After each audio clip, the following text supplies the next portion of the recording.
Tonight, President Trump tells world leaders at Davos he isn't backing down over Greenland for now, but he will not use military force to take over the country.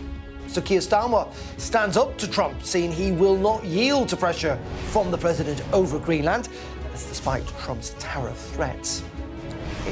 Let's bring in our duo for this evening, former leader of the Green Party, Caroline Lucas, and the former Conservative Party advisor, Joe Tanner. Very good evening to you both. Caroline, Prime Minister did seem to take a much tougher line against President Trump today. You welcome that? About blooming time too, I would say. Yeah, I mean, I don't know if he's maybe taken a leaf out of Mark Carney's book, but I thought Mark Carney speaking at Davos yesterday was really powerful. I mean, he was really saying this is a moment of rupture.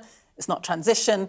He was saying you can't look back to the old order. Nostalgia isn't a strategy. And he was saying basically that middle powers, as he was calling them, need to work together, not just allowing themselves to be picked off by Trump. So is it eruption, though? Because the UK government's kind of arguing the worst thing you can do is get into a slanging match that's going to lead to a tariff war, where actually, if you have discussions behind the scenes, you try and de-escalate.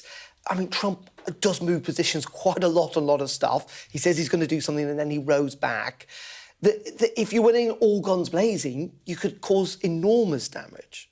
Well, I think he could have been stronger, and I think he could have worked more strongly with European allies. I mean, that is the big missing part of this jigsaw, I think, that instead of having that kind of submissive attitude towards Trump, what he needed to do was to have real solidarity with our European allies. And I think that would have been a stronger pitch to be able to present, rather than what I feel he's doing, basically, is trying to kind of go behind the backs of the other EU countries to get little deals that are going to make the UK better off, maybe for a very short time. But ultimately, I think we need to be really clear who our allies are. And this last few weeks, I think, have shown us clearer than ever that we need to get much, much closer to the EU.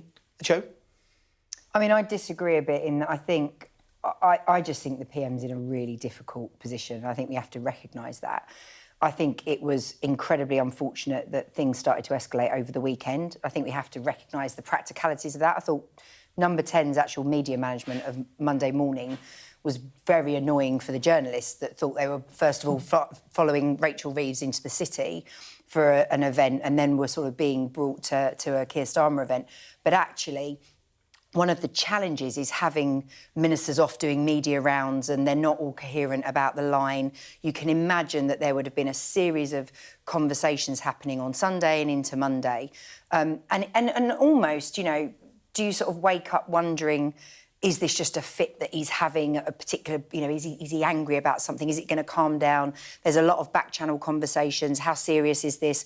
Do we need to do anything? There's so many people involved. And it does feel a bit to me, and maybe I'm naive in my reading of it, but it feels to me that Starmer's the one who's being set up, the Prime Minister is being set up as the one that can still have a conversation, and that gradually others are taking a slightly different tone. And I thought it was interesting that sort of President Macron sort of almost looked like he'd donned those glasses yesterday, like in the way that kids don a cape when they sort of feel they've suddenly got a superhero does powers. Have an eye infection. But great timing for him to then step it up a little bit. The interesting thing is, you know, there's domestic politics. I mean, one of the reasons Mark Carney is obviously making that speech is, I mean, he's in a pretty precarious situation domestically at home, and obviously being pretty anti-American in Canada at the moment plays very well. And that's why Starmer would say he's taking a more, you know, kind of a more nuanced, let's put it like that. And just very finally on this, you know, President Trump is a very, very tricky character to deal with, I think, on many levels. What do you think, kind of, you know, is it stand up, as some would say, to the bully, or is it actually we need to sort this in a slightly different way? I mean, it's a gamble. I think if you are a world leader, if you are one of the leaders that, you know, one of the NATO leaders, you are sort of facing that almost roulette wheel choice, aren't you, of are you going to sort of go black or red? You know, at this point, how angry do you be? And you've heard sort of people like Anthony Scaramucci, who used to work for Trump, sort of say, you've got to stand up, you've got to be really firm with him.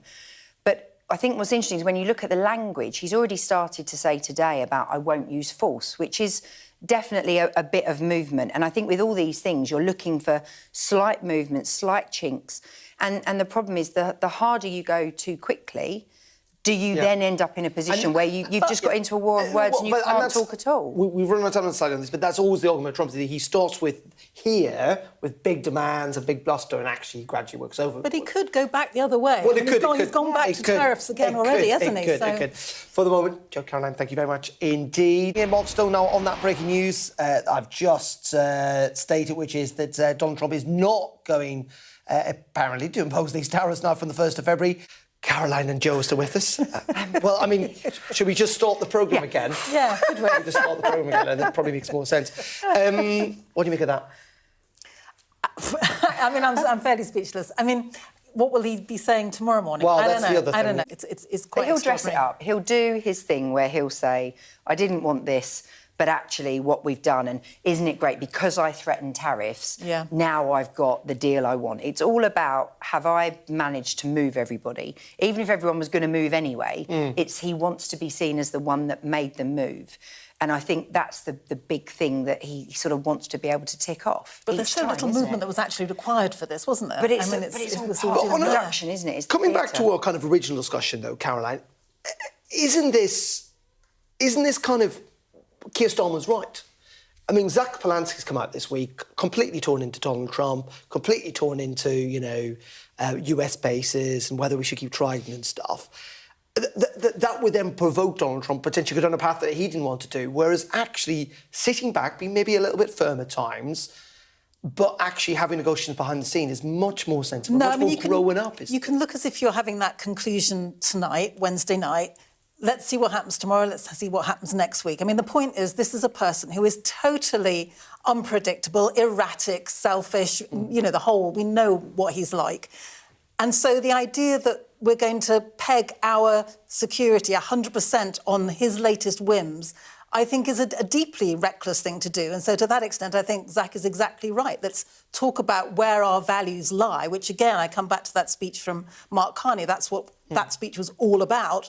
Work out where our values lie and then make stronger links with other countries that share those values. I think that just because we've got a better outcome now, the problem with that is that you wouldn't make that argument with President Obama was in the White House. And by the way, European countries, mid-level allies, can also elect populist leaders who might not necessarily be in favour of what you think. But also, look at what else came up in PMQs today. A helicopter contract that has not, a defence spending plan that has not been presented, and therefore helicopters contracts that should have been signed that are threatening jobs. We have to make some decisions back in the UK about our own security as well, not just about the relationships we've got internationally. It's certainly an interesting debate. For the moment, Jo Caroline, thank you very much.